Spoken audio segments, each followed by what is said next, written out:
대법원장이 그리도 대단합니까? 대통령 위에 있습니까? 국민들의 탄핵 대상이 아닙니까? 대법원장이 뭐라고? 우리 헌법에서 가장 중죄가 내란 외환죄 아닙니까?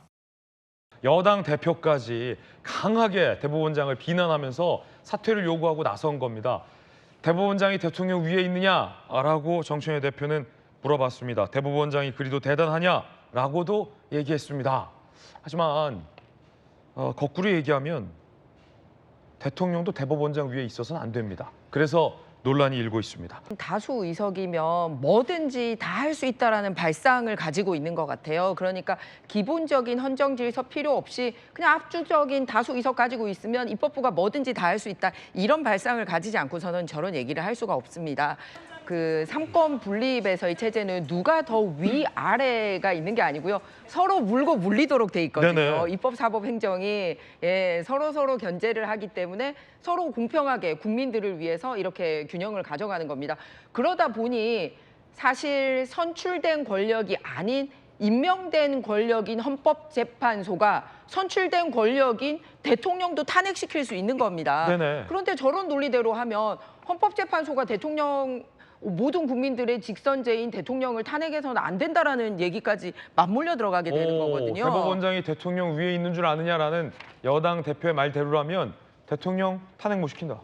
그렇죠. 헌법재판소가 대통령을 직선제 대통령 탄핵시키는 것도 안 된다라고 얘기하는 논리와 같은 맥락이 되는 거라는 겁니다. 그렇기 때문에 입법, 사법, 행정 간에는 서로 맞물려서 같이 평등하게 있는 거지 위아래를 논하는 것 자체가 사실상 야 우리 다수 의석이니까 국회가 법으로 정하면 니들이 따라야지 이런 생각을 가지지 않고서는 저런 얘기를 할 수가 없다는 겁니다. 이런 비판 나오는데 검찰 해체하듯이 새 정부 됐다고 이쯤 되면 사법부 해체하는 거 아니냐라는 비판 나오고, 두 번째는 여당이 원하는 속도대로 사법부가 따라오지 않는다고 사법부의 수장을 물러나라라고 요구하는 게 가당하냐라는 논란이거든요.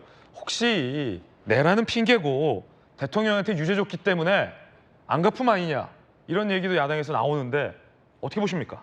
아니 그렇게 할 수밖에 없는 상황이 아니에요. 지금 상황 자체가 지금 사법부에 대해서 얘기를 하는데 사법부는요. 자 어떤 판사가요 재판을 지연을 해요. 그러면서 뭔가 일부에서 편파적으로 봐줬어요. 근데 그게 자기의 이제 법률적인 판단이란 말이에요. 그럼 법률 판단 다룰 수 있는 거잖아요. 그걸 징계를 합니까? 징계할 수 없는 거예요. 그런데 대법원장이 징계를 하면 이것 또한 대법원 자체가 사법부 독립을 훼손하는 거고, 그다음에 자꾸 재판 지연 얘기를 하고 있는데 저희 대법관 재판 빨리 해주잖아요. 3개월인데 34일 만에 한 거 아닙니까?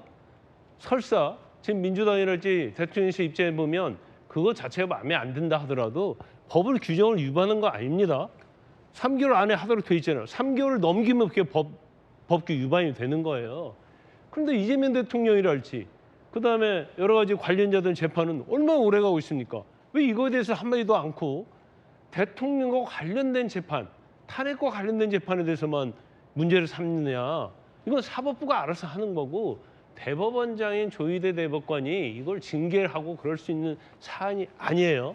근데 자꾸 이제 선출된 권력 얘기를 자꾸 나오는데, 아까 정청래 대표가 하는 얘기가 뭐냐면 대법원 자리가 그렇게 중요합니까? 그런데 엄청나게 중요하죠. 엄청나게 중요하다. 대법원장은 그렇게 중요한 자리다. 대단한 자리다. 삼권 분립의 수장이에요. 네네. 수장이 사법부 독립을 수호를 해야 하고 어떤 이에 대한 친해가 있으면 이걸 막아줄 의미가 있는 것이지, 대법원장이라는 것은 대통령 못지않게 중요한 자리입니다. 근데 대법원장이 마치 하찮은 일개 어디 공무원 자리처럼 알고 있는, 저게 이제 제가 문제다고 보고, 내란 재판보다 마찬가지야. 진짜 많은 사람들이 헌법 위반이라고 얘기하고 있잖아요.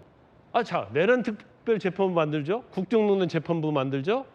사사건건 재판부를 만들면 사법부가 왜 필요가 있어요? 사법부 해체다. 그렇죠. 대법원장이 임명하면 된다? 대법원장이 임명할 수 있는 권한을 안 주잖아요. 왜냐하면 외부의 판사를 갖다가 거기서 추천을 하는 거 아니에요. 예. 이게 대법원장이 임명하는 겁니까? 대법원장으로 하면 임명을 강요하게 하는 거죠.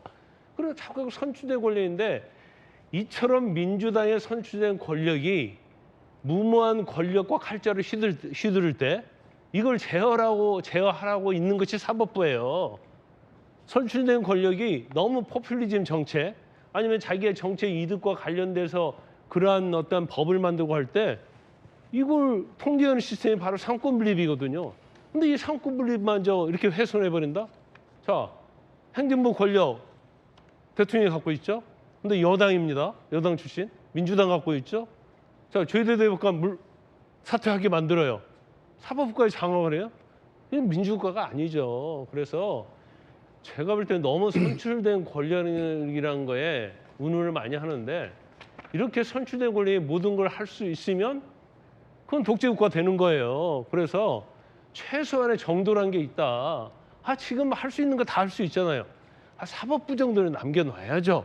사법부 정도는 남겨놔라. 나중에 뭐 이렇게 정권이 바뀌어가지고 이재명 대통령 특별재판부 만들자고 하면 그때 민주당 할 말 있겠어요?